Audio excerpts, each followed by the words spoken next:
Welcome to Buckets Live, brought to you by BetMGM, the king of sportsbooks. My name's Matt Moore. I'm the senior NBA writer for the Action Network, joined for Buckets Live by Albert Wynn. He's the analytics capper in the Action Network app and on Twitter.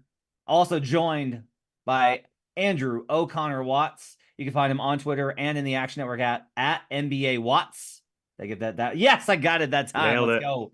Got it. Appreciate you guys being with us here on a Monday night. I know that there's no NBA games because the NBA had to move out of the way so two groups of children could miss jumpers, and that's all very good for them. Congrats to the UConn Huskies. They are up 16 in this one. I have a UConn Celtics Eastern Conference, Nuggets Western Conference. That's a ticket that I have from before the tournament. So that is that I'm very happy to see the UConn doing what the best team in the tournament should do. We on this show will talk NBA tonight. We're going to talk about the playoffs through a different kind of lens. We're going to break down a couple of different options with the fellas for how they're going to approach certain teams in different ways to bet throughout the NBA playoffs. We're also going to talk about who they think are the three most important players in the NBA playoffs, which start in very little time. A week from this coming Saturday is when the NBA playoffs begin. We're also going to have a brief conversation on the Dallas Mavericks, as Andrew O'Connor Watts and I have been going back and forth on them. He told me tonight, he's like, but I haven't prepped for it because I added it late to the rundown. This is after he yapped at me in our Slack. So no mercy, no quarter given. Sorry, I'm coming for your neck on this one, Watts, because I think well, we'll talk about it. We'll talk about the entire thing here on Buckets. Let's do it.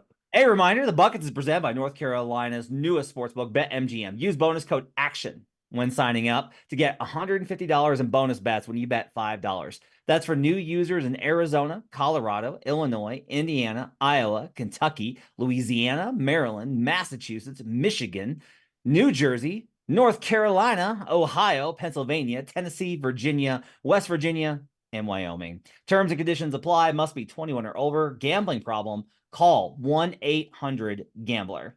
All right, let's get started here on Buckets. As always, my name is Matt Moore. I'm senior NBA writer for the Action Network. We're going to get started here in the second part of our show. As always, we'll do best bets for the Tuesday slate. Lots of games, lots of options. We've got best bets from the guys. If you have best bets, put them in the chat segment here on youtube.com/the Action Network. Put them in the chat section, and we will talk about and break them down here live on air. I want to hear those best bets from y'all in the chat segment. Glad to have you guys with us here on a Monday night. Let's start here, fellas. So I think when you're approaching the NBA playoffs, you have to, I've started thinking of things from this way. There are teams that in the market, I want to bet series by series because the price is either too short or I don't have enough confidence in them to want to put myself in a multi-series future on them. There are teams that I only want futures on. I don't want to bet them series by series. I just want to set it and forget it. And then there are teams that you're just like, no, I will not bet them. They are a no for me. And so we're going to break this down team by team with 4 examples. It's in all the NBA playoffs teams, but it's some of them. If you disagree with this rhetoric, gents, you need to feel like you can bring that up to me. You can feel like, well, I don't like it because of X, Y, or Z. Talk about that, because I think that like this discussion of how to approach futures betting, how to approach this is really where we can find value and find insight to help folks with their bets. Let's start right here. I have been going on shows. This one, I've gone on You Better You Bet. I've gone on radio shows around the country. And every time I've been asked about the Milwaukee Bucks, far before this 4-game losing streak to some truly dreadful teams and then the New York Knicks on Sunday, I have been saying that I'm a no on Milwaukee. And everyone was very surprised. They were like, really? Like, they're just a no. And I was like, yeah, they're a no bet for me. I have futures on the Sixers. I have futures on the Knicks. I have futures on the Boston Celtics and Exactas. I have futures on the Miami Heat from preseason. I have futures on a whole bunch of teams. I don't have any futures on the Milwaukee Bucks. I don't have any. And I don't want any because I have not liked what I've seen from this team all season long. So for me, they are under the first category of not at all. I don't, if they start winning and I can change my mind, sure, this might shift to a series by series bet where I find value later. I'm going to bet their series because I'm going to bet every single NBA series. That's what I do. But like, as far as like being like, I am excited, I am locked in, this is a team that I'm targeting, the Bucks are just simply a no for me. And they're going to have to get posted with an absolutely ridiculous line versus an opponent I think they have a huge tactical advantage against in order for me to bet on them. Albert, let's start with you. With the Milwaukee Bucks, are they a no bet? Do you want futures, or you want to take it series by series with them? Yeah, I think the Milwaukee Bucks are an easy punching bag to discuss because there's just so many things wrong about them, right? Doc Rivers, no defense, on and off the court with Lillard, all these things. So I'm actually going to be contrarian here, and Okay. you know me, Matt, because I like these opportunities where you can buy low, where Yep. there's negative news, where there's no belief.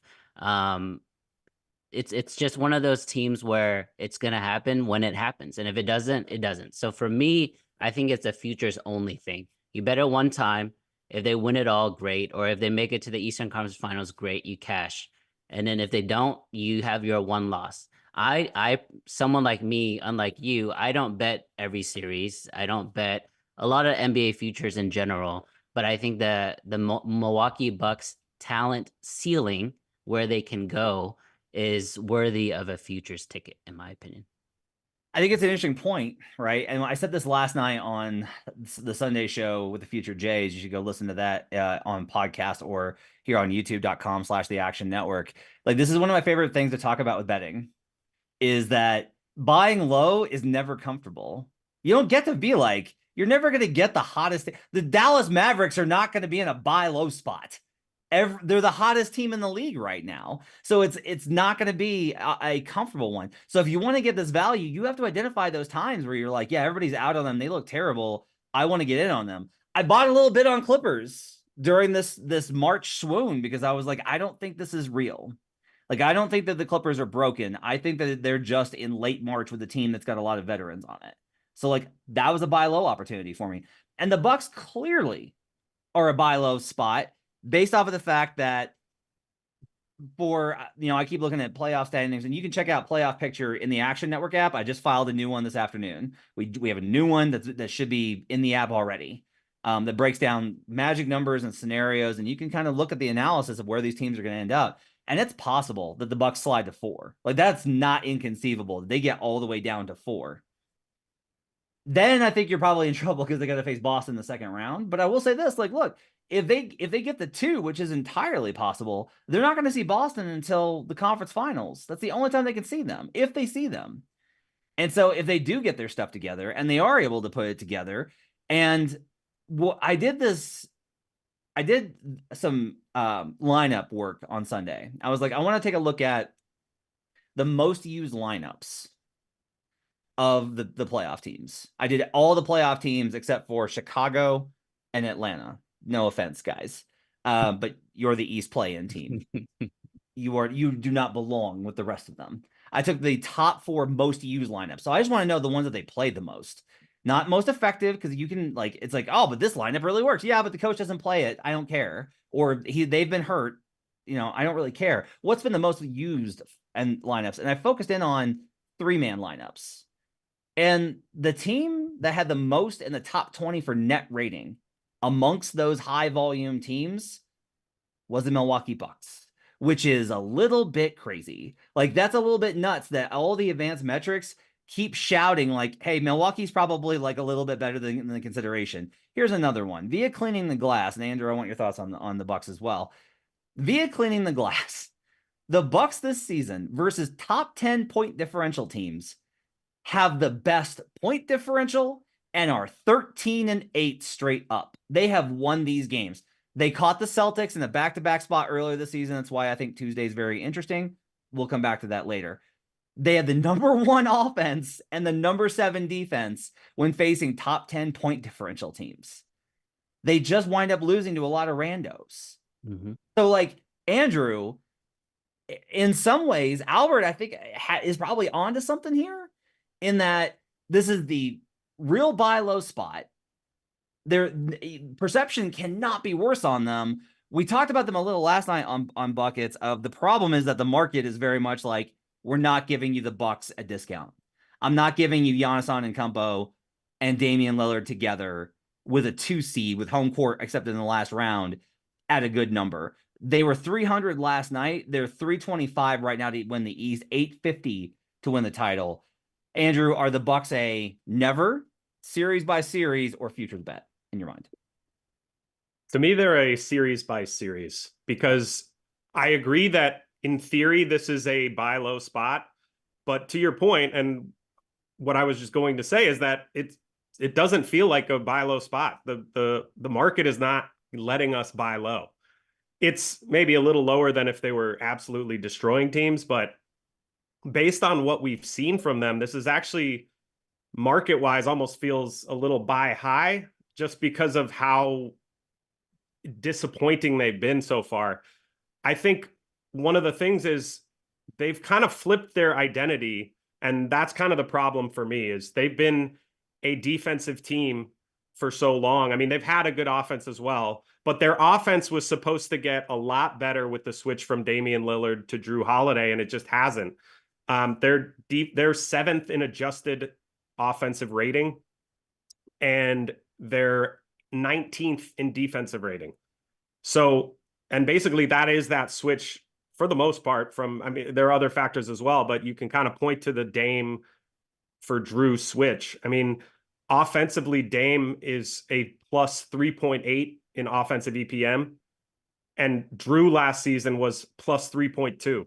So you're not really getting that big bump offensively from Dame. And we know that you're getting a little bit of a drag from defensively with him. His defense has actually been better than it's been in years past. But you're just, to me, I need to see how the bracket shakes out before I bet them futures. And I think the real buy low spot might be if they catch an opponent that you like, but maybe they lose game one as a lower seed or something. Maybe that's when you come back with a buy low, down a game or two in a series. I think that's a really good point, right? Like, is there a chance that they wind up going down 2-1 and still wind up winning? Absolutely. Like, that's definitely, I think that's completely on the table there. Let's talk about the Thunder, because they're kind of the opposite of the Bucks, where the Bucks have been maddeningly inconsistent. The Thunder have been really consistent this season. They are in a little bit of a swoon because they are going to probably get the third seed based off of their losses on the East Coast road trip. They're only a game behind Denver or Minnesota. The Nuggets and Wolves play on Wednesday night, both of them on a back-to-back, but it's in Denver. If the Nuggets win, then the Wolves will be tied in the loss column with the Thunder, assuming the Thunder win tomorrow night. But the Wolves have tiebreakers. So like, there's a lot of scenarios where the Thunder get 3, is what I'm trying to say here. OKC is 15-1 to win the title, plus 650. Shai Gilgeous-Alexander expected to return on Tuesday night from his absence. This is kind of how I felt, is like, I thought that this was not a major injury concern, but this was instead more, it's an East Coast road trip. We don't need these games. Let's get Shai healthy. Let's get J-Dub healthy. We'll just bring him back when they come out for the road trip. And that's what they did. Watts, to start with you. Are the Thunder a team that you're just like, no, never, series by series, or futures only?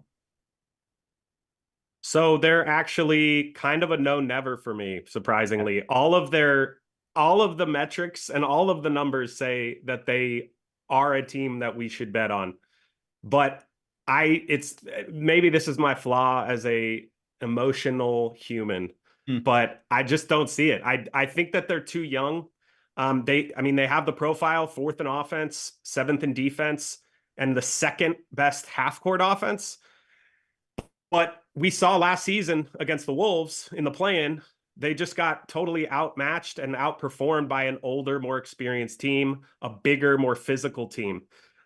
They're a team that absolutely, it depends on how their bracket breaks. If they play the Lakers or the Wolves in any of these series, I'm going to be totally out.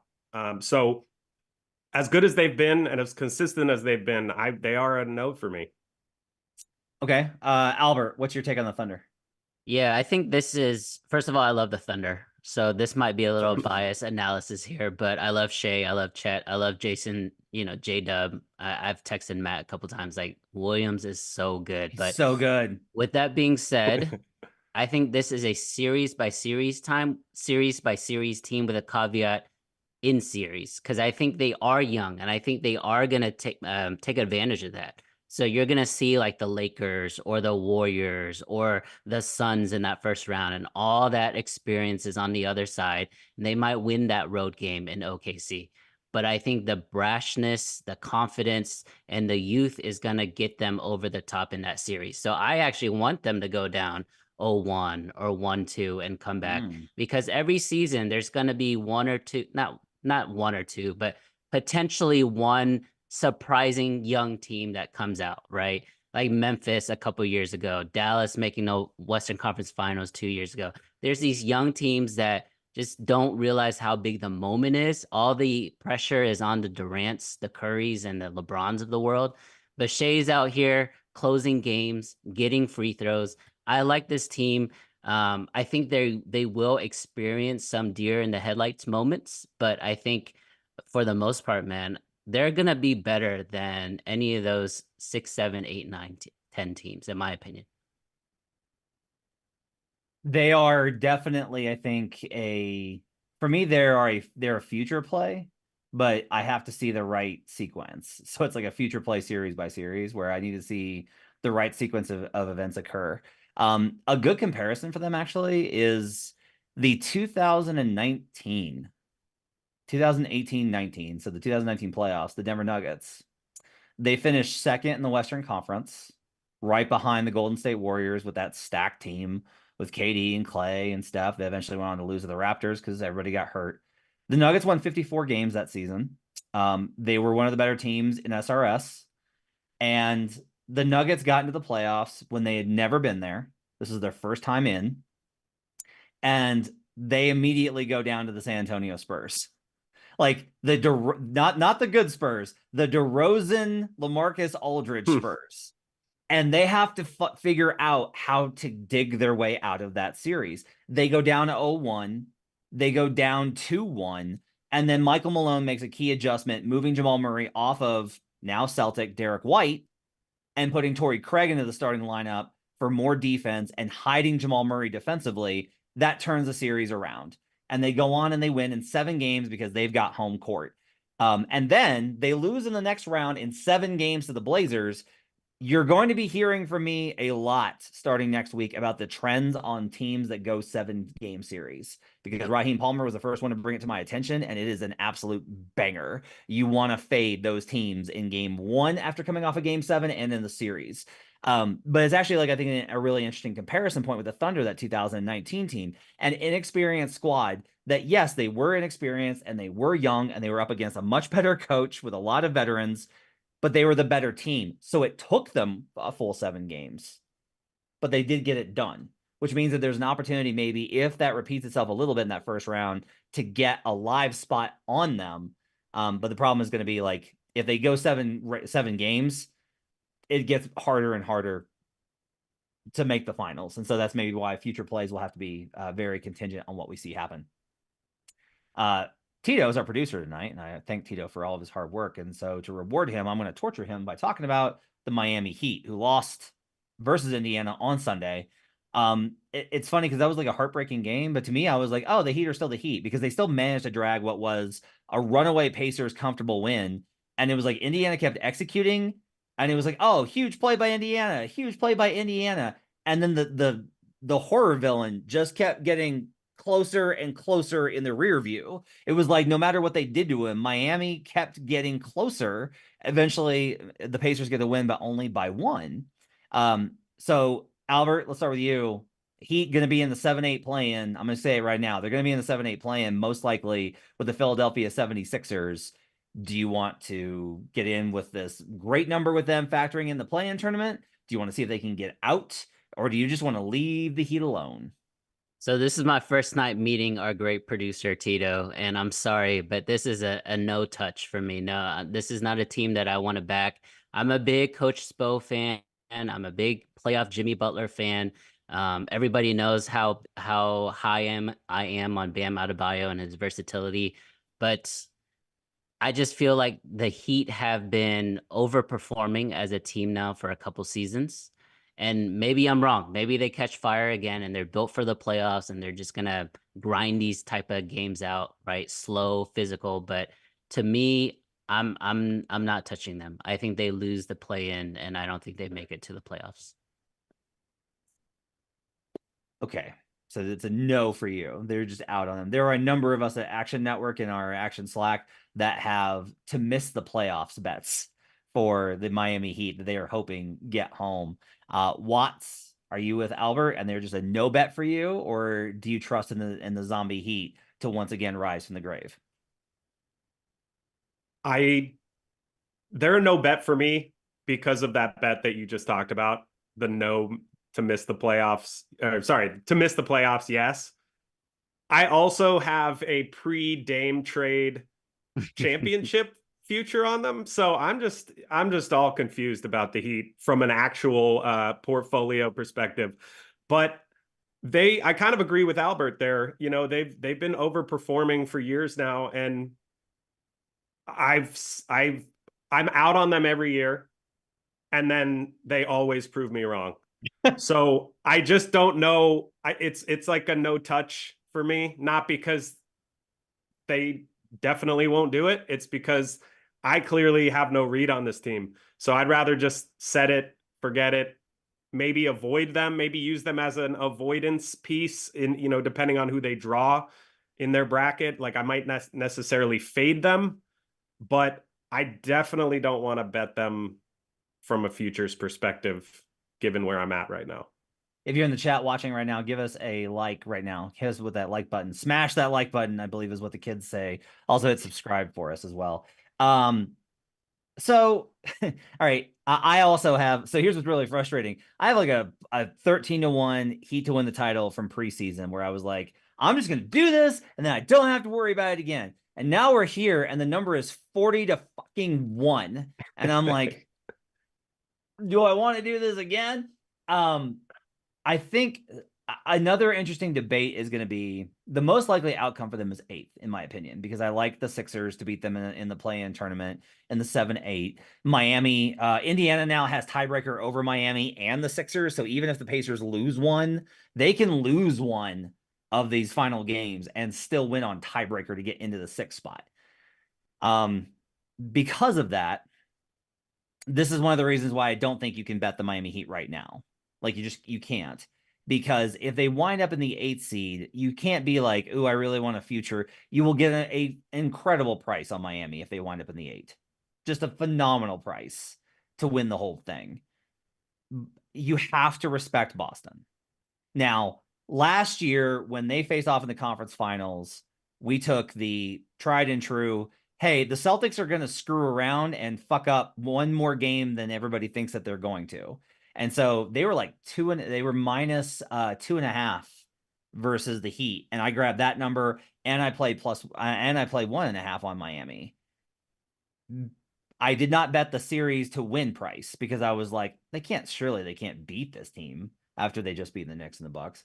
And I am going to want to work that out next Sunday when we do Buckets Live, when we break down all of the bracket. One of the things I'm going to ask all the panelists is about the approach to, if you're going to bet a series spread line, should you just bet them to win anyway? Because I think it's a really interesting question. For me, Miami is not right now, but I will tell you, if they're in the 2-7, that's going to be a fire for me. And then I will be like, okay, the path is there, because I just think that they're going to beat that team. And then if it's 3-6 Sixers Cavs or Sixers Magic or 3-6 not Sixers 3-6 Pacers versus Magic, that's very possible. It could be Pacers Magic in the 3-6. If I got Miami facing Milwaukee, then yeah, I'm gonna want to go ahead and buy the Miami ticket then. One more, and then we'll move on to some important players, and that's the Los Angeles Lakers, the other team in the play-in tournament, the other conference finalists from last year. I'll go first on this one. I already have a lot of Lakers futures. I bet them at the in-season tournament. I bet them consistently in various exactas. Like I have Lakers Celtics as an exacta. I've been buying them because all of my numbers keep being like, the Lakers are really good. And then I watch them lose these random games. I'm like, are you sure? And the numbers like, no, yeah, they're really good. They just got to figure it out. Their record with Rui Hachimura, when AD, LeBron, and Rui Hachimura play, they are a very good team. And so I already have the futures on them, but I would say that you do need to see the bracket. I'm not saying that you need to bet it blind, but if you can get a bracket where the Lakers don't have to play the Nuggets until the conference finals, that I do think is probably a bet worth making. I think they're better than the market thinks they are. There's these two things. There's like public perception, and then there's what does the market think. And I don't think the market adequately is pricing how good they are, given that they have to be priced low because they're in the play-in tournament. Lakers 35-1 to win the NBA title, 18-1 to win the Western Conference. Is it a position to bet against later with the Nuggets ticket? For sure. But I've talked a lot about the possibility the Nuggets don't get there. Watts, are the Lakers a never, series, or futures play for you? They're not a never. I think you're right. I think the market is wrong with that number. I might never bet them, but I do think that the market is wrong there. I think that they have that championship caliber, top end talent with LeBron and AD. The problem for me is that after that, it gets real thin real fast. And, they're also a team that I mentioned the Bucks struggling identity earlier. They kind of have, that's another issue for me. Their identity is kind of weird. Through the in-season tournament, they were a defense-heavy team, 7th in defense, but 22nd in offense. Since then, they're 13th in offense, but 21st in defense. And that, I guess I don't totally know what to make of that flip from a futures perspective. One thing I will say, though, on the season, they're 8th in half-court offense, which is a number I've been bringing up a lot. Because if you've listened to Buckets, we talk about that a lot. In the playoffs, when the pace slows down, fewer possessions, it's the teams that are able to efficiently score with those fewer possessions that tend to do well. So that's something that I really value, is that half-court offense, half-court defense, and the Lakers have that. So I do think that they're a see how the bracket breaks kind of team and bet from there. Albert, what do you think? I think they're a series by series team. If they're still relying on the oldest player in the NBA to play peak LeBron, the way that peak LeBron used to play, like, you just never know. And you can't expect peak LeBron to play like that for every single game, especially if it's a 7-game series. But you will see spurts of it, right? He's still that great. He's still that physical. And honestly, he has he just has the wherewithal in terms of, knowing the time, knowing the awareness, the game, things like that. So he knows when to turn it on and turn it off, is basically what I'm trying to say. So I think with that, if LeBron and AD and the rest of them, Austin Reeves and D'Lo, makes a lot of threes, they can beat anybody, but it's really going to be dependent on matchups. So for me, that's why I'm really, really focused on series by series with this team. I love how Watts mentioned the the half court stats, both on offense and defense, because that's where LeBron lives. You're not going to see him go run on the break anymore, right? He may do that once or twice a game, but that's not just his game anymore. He doesn't have that energy or that athleticism. But when it slows down and they're playing, I don't know, Dallas, who plays also very, very slowly, like, you have to like LeBron's and LA's chances just because they have the size over a team like Dallas. No LeBron on Sunday in LA versus the number 1 team in the West, and the Lakers were just a 2-point dog. If it is 1 Wolves versus 8 Lakers, I'm going to be really fascinated to see what the series price is. Yeah. To see whether or not, because that they're going to take Lakers money. But I think it's dangerous for them, because I do think the Sharps will be like, no, like, Minnesota's actually, good. So I think it's going to be a fat, like, those series prices. I'm so excited. We'll break it all down next Sunday on Buckets Live. Let's say 3 most important playoff players, because I think this is an interesting discussion, not for very long. This isn't X factors. It's not going to be like any sort of like super nitty gritty. Like, there will be guys that when we do the playoff preview series by series, and we'll have those on Buckets with Brandon Anderson next week. Like, Brandon and I will wind up talking about, like, here's why Cole Anthony is so important to the series or whatever.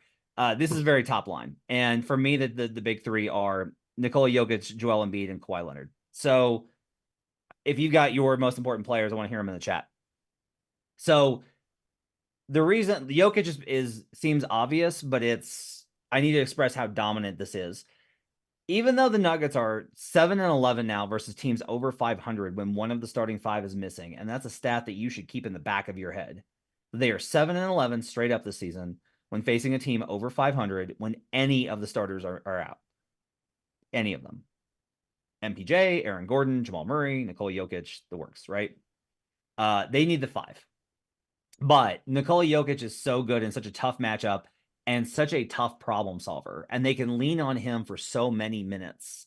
Like, this is a lot of it is you can burn Nikola Jokic to absolute ash, and he just keeps going. Now, there will come a time when he is not able to do that. And I think we're starting to see him slow down a little bit on that. You can actually check out some of that conversation in my MVP breakdown, which you can find on the Action Network app. But as long as Jokic is Jokic, he is the most important player, because if they have him, the Nuggets should be favored to win the title. That's how good he is. Jamal Murray's out. Sure, you can make the argument for the Celtics. I'll still probably wind up betting the Nuggets in some form or fashion if they were to lose Jamal Murray, God forbid. Second is Joel Embiid. I really need to stress this, that it's smaller sample, but not small sample. Embiid played half the season before he got hurt. After the trade,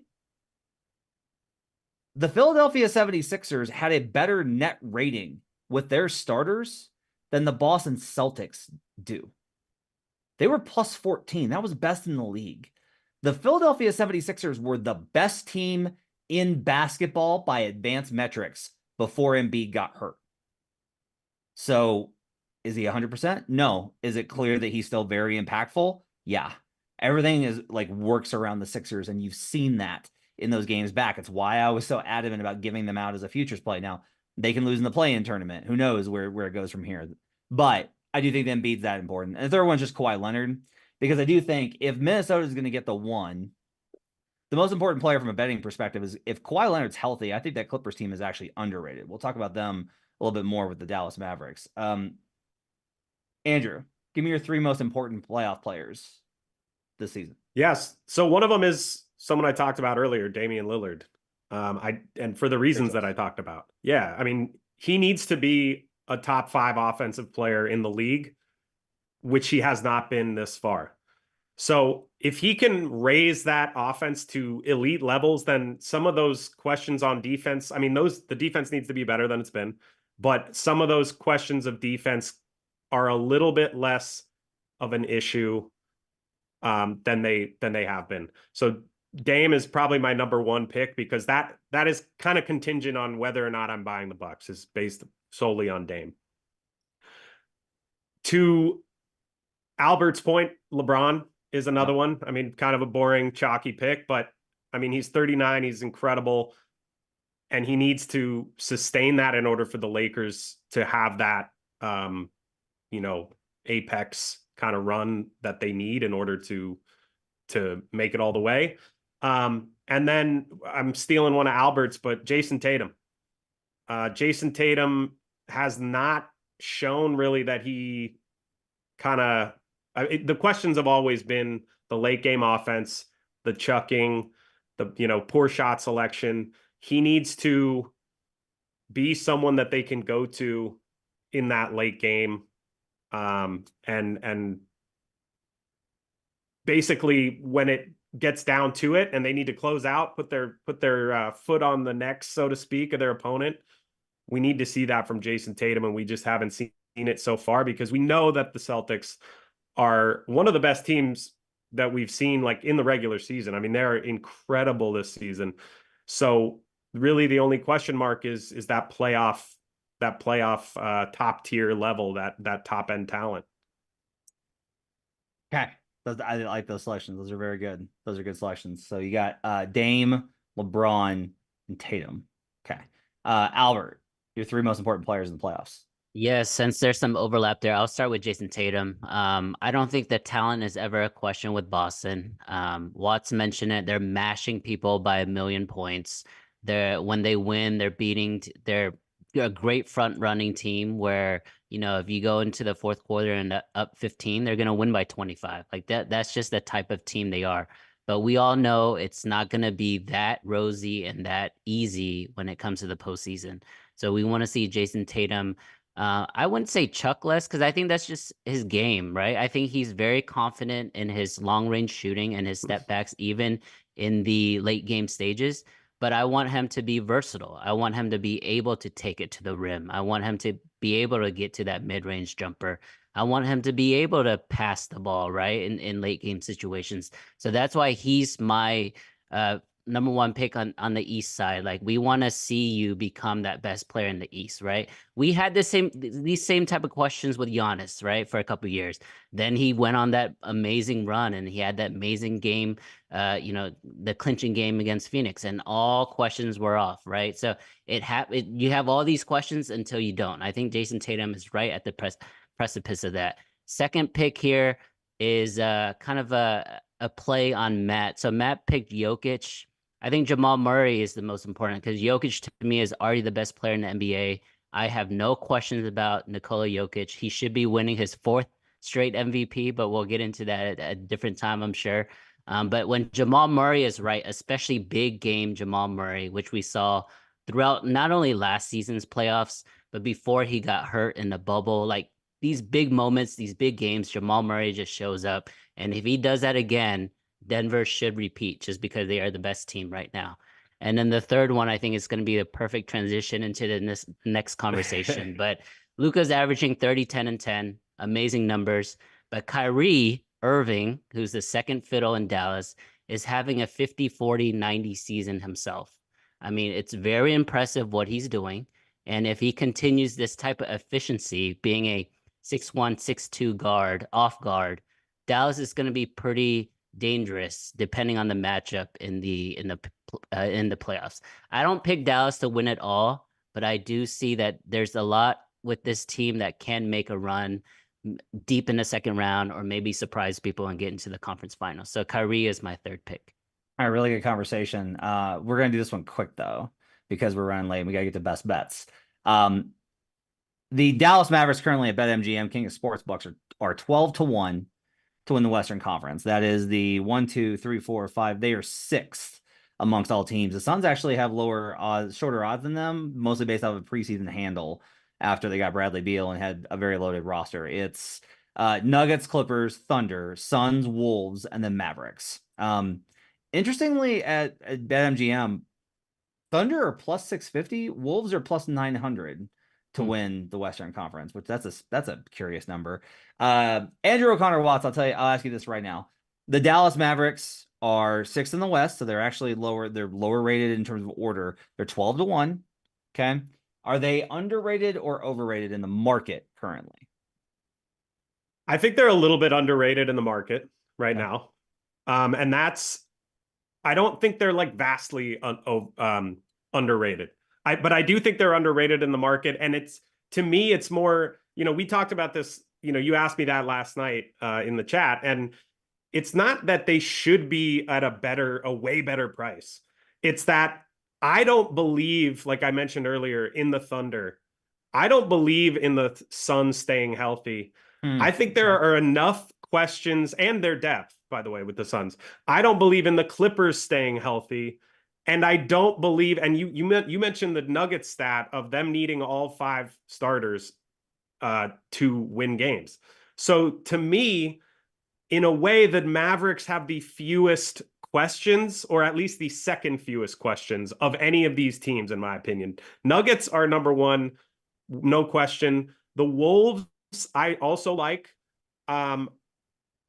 I was kind of out on them for a while because of their offense, but looking at them, their half-court offense is like 12th, so it's not terrible. And that's the thing, is like we know their defense is beyond elite. I mean, it's incredible. So to me, this is more about buying into a team and fading other teams by proxy. So that's what that is really what it is, because we know Dallas, we know Luka, Kyrie, incredible top end elite. I mean, they might have the 2 best offensive players in any series, depending on what that is, right? I mean, the Clippers are going to have the better defensive players. We know that. Jokic is obviously the best player in any player. but they're going to have, Kyrie's better than Jamal Murray, maybe not with Jokic together. But anyways, I'm not going to go through all of them. But my point is more just that we know their offense can be elite. The question is their defense, and the question is the coaching for them. And their defense has looked a lot better. It's a big question, by the way, Jason. It is definitely a big question, but their defense is 8th since the trade deadline. So not the hugest sample size, but part of what I like about them is those additions they made at the trade deadline. Daniel Gafford is a huge upgrade for them defensively. Derek Lively's been injured; he's been playing more now. So that's that's all I'll say. I'll let you rebuttal, Matt. No, Watts, that is a great argument. You did it. You have successfully defended the position. That's actually really good, because while you were talking of it, I realized that what it is, I myself am too old to have done the dating apps, but as I understand it, swipe right is a yes, swipe left is a no. That's what this is if you're like, okay, Thunder, no. Right. Lakers, no. Wolves, maybe, but no, probably not with the offense. Who do you Clippers?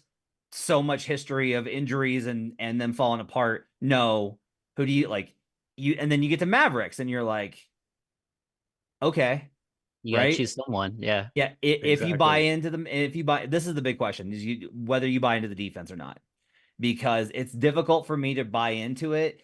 It's like, so let me get this straight. This garbage ass defense for 4 seasons got Daniel Gafford and is now good. And that's where I'm like, I don't know if I buy this. One thing on the offense I will tell you, so I'm doing Luka's MVP breakdown right now. So I'm just sitting there literally at my desk while I'm, tweeting and writing and doing emails and doing all these things. While that's happening, I have clips up of every single Luka possession going, and I'm going through them. I watch, make a note, clip it for the article I'm writing. I will say I'm pretty impressed with the Mavericks offense. There's more stuff going on there than I gave them credit for. When you go back and you actually watch, you're like, oh, okay, so this wasn't just high pick and roll.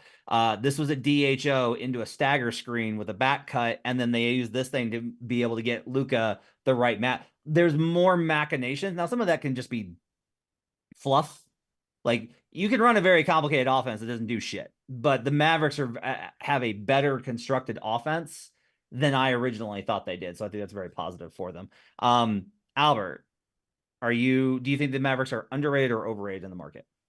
I would say they're underrated because of this. I think a lot of the metrics, the season-long metrics, a lot of these books are leveraging right now is not really taken into account. And Watts mentioned this, the trades for PJ Washington and Daniel Gafford. It's really changed the not only the defensive on the court, but just the chemistry has really changed with this team.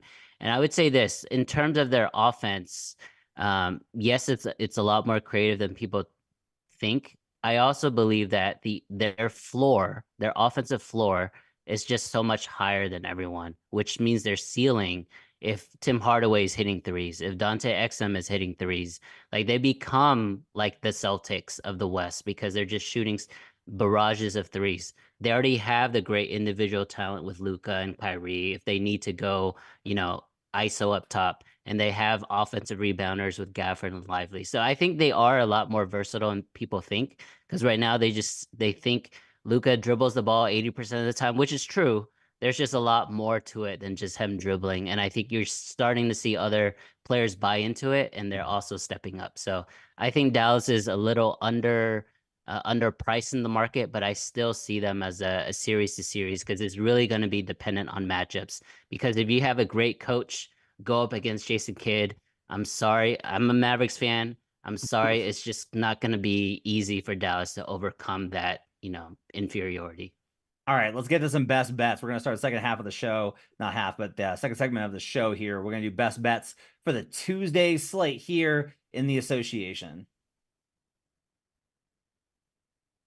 Welcome to Buckets, brought to you by BetMGM, the king of sportsbooks. My name is Matt Moore. I'm the senior NBA writer for the Action Network, and this is Buckets Live. We're recording this on youtube.com/the Action Network. Make sure to go over there, like and subscribe. We're on Mondays and Thursdays, at 11 Eastern. Final regular season editions will be on Thursday at 11 Eastern, and on Sunday night TBD. I'll have a time for you on Thursday night's Buckets Live, and throughout the week on Buckets for you to know when we're going live on Sunday night. We're going to break down all the playoff matchups. We're going to get first thoughts on series prices, react to those here on Buckets Live. It's going to be a blast. Make sure, hopefully, that you guys will join us. Let's do best bets for the Tuesday slate here in the association with Albert Wynn, the analytics capper, and Andrew O'Connor Watts. You can catch Albert in the Action Network app and on Twitter at the analytics capper. Watts is on Twitter and in the Action Network app at NBA Watts. Reminder, the Buckets is presented by North Carolina's newest sportsbook, BetMGM. Use bonus code ACTION when signing up to get $150 in bonus bets when you bet $5. That's for new users in Arizona, Colorado, in Illinois, Indiana, Iowa, Kentucky, Louisiana, Maryland, Massachusetts, Michigan, New Jersey, North Carolina, Ohio, Pennsylvania, Tennessee, Virginia, West Virginia, and Wyoming. Terms and conditions apply. Must be 21 or over. Gambling problem? Call 1-800-GAMBLER. All right. As always, we'll go around the horn. We'll list our best bets, and then we'll do the cap on them. Albert Wynn, what's your best bet for Tuesday, April 9th in the association? It's a gross one. As our colleague Sean Little likes to say, I'm going into the murky waters. I'm going with Houston Rockets +2. Nice. Andrew O'Connor Watts, what's your best bet for Tuesday? I'm going the opposite direction, going with the chalky favorite, Pelicans first half.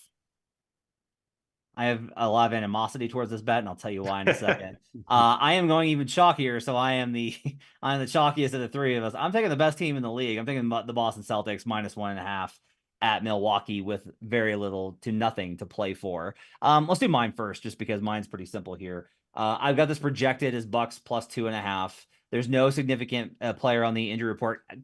Porzingis may not play, and that's obviously a big deal. If he doesn't play, that is a significant injury, and that should move the line. I just can't get to a place where it moves the line to where this is at. Al Horford's questionable, so sure, they could be down both, like two of their key big men versus a very big lineup. Guess what? If you go small versus the Milwaukee Bucks, that just means you have more options to spread the floor and shoot. This is a great shooting team versus the Milwaukee Bucks, who are in a dip right now. I am definitely like riding the wave here with fading the Bucks, but it's more about the Celtics don't have anything to play for. The Bucks have everything to play for, trying to get their season back on track. I don't like that spot for a team where I have all season questioned the togetherness and chemistry of Milwaukee. One of the reasons why when they were like doing well, I was like, I'm telling you, there's problems. There's just like a lot of stuff with them that you can look at with their on-court interactions, off-court quotes to the media. We've been on this all year about like, look, there's a lot of things going on under here. Like the top level numbers look really good for Milwaukee. A lot of the under stuff is bad. I don't like them in this spot, trying to stop a 4-game losing streak, trying to get their momentum back versus a Boston team that quite honestly is just like, we're just going to go out there and we're going to try and sharpen up for the playoffs. That might be good enough to beat the Bucks. So I will lay the 1.5 with Boston here. It might be, I'm definitely buying, I'm selling low on the Milwaukee Bucks, but I'm happy to do so. Andrew, I'm fine taking the Celtics -1.5 here. Yeah. I don't have any reason not to go with you on this one. There's a little trend here for the season. Bucks off a loss are 11-19 ATS. Whew. Yeah. So, I mean, 5 of those were in the last, 5 games or whatever. So there you go.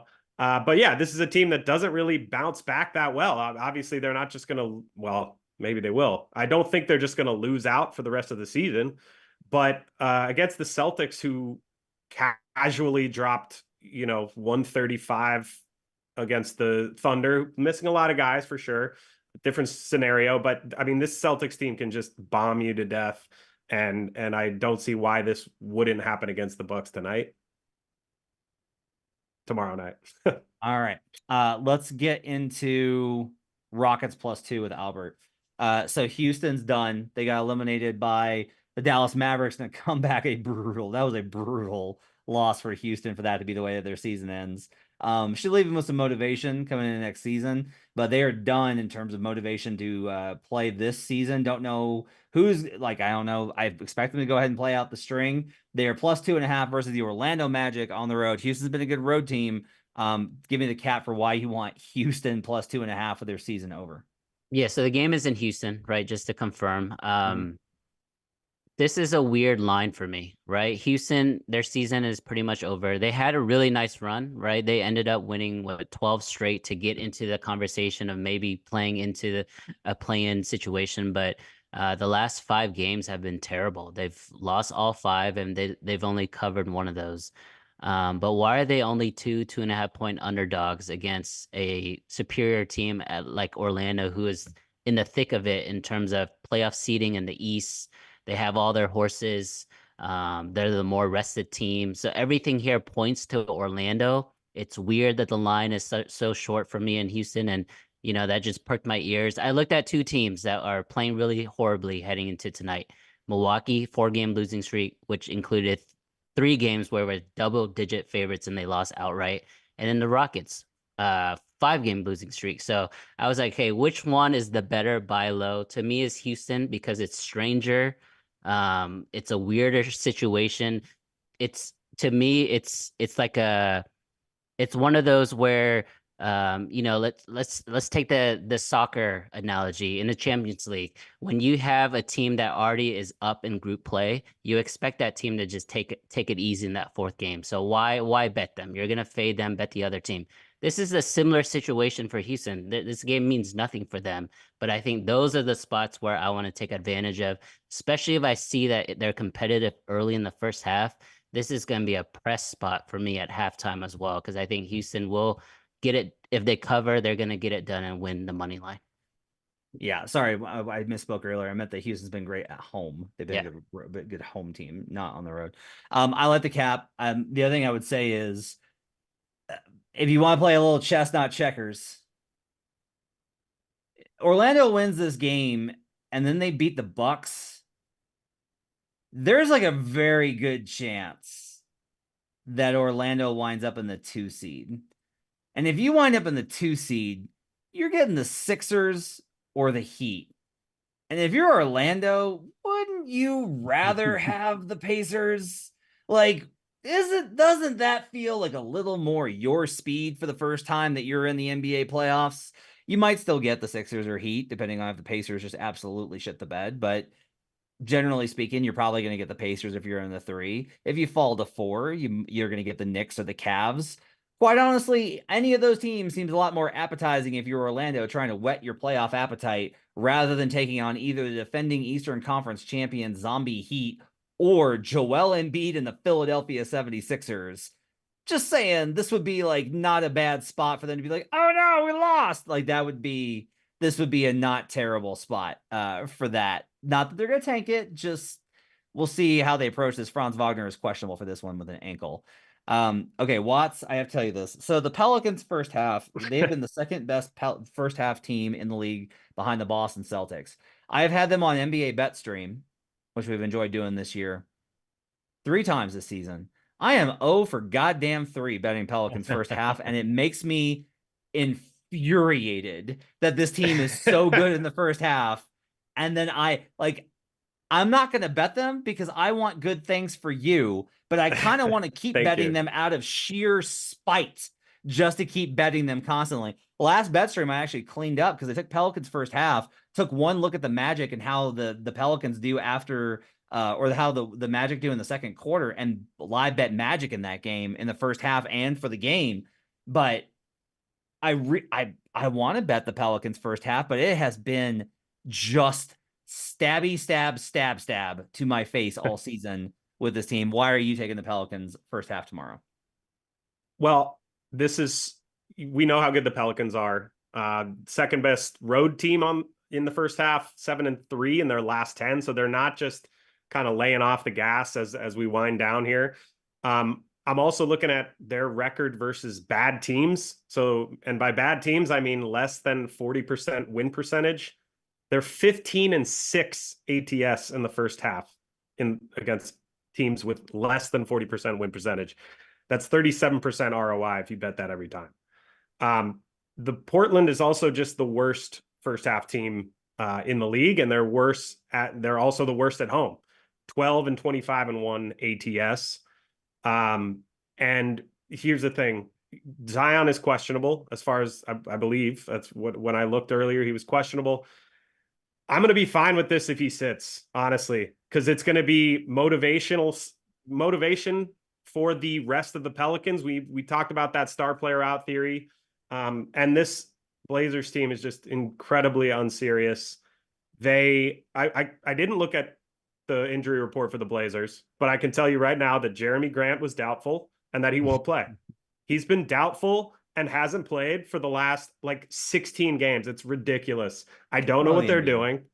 Yeah, I mean it's always these kind of teams that just like, oh, let us just play with you on the, it's like, what are you doing? What is this?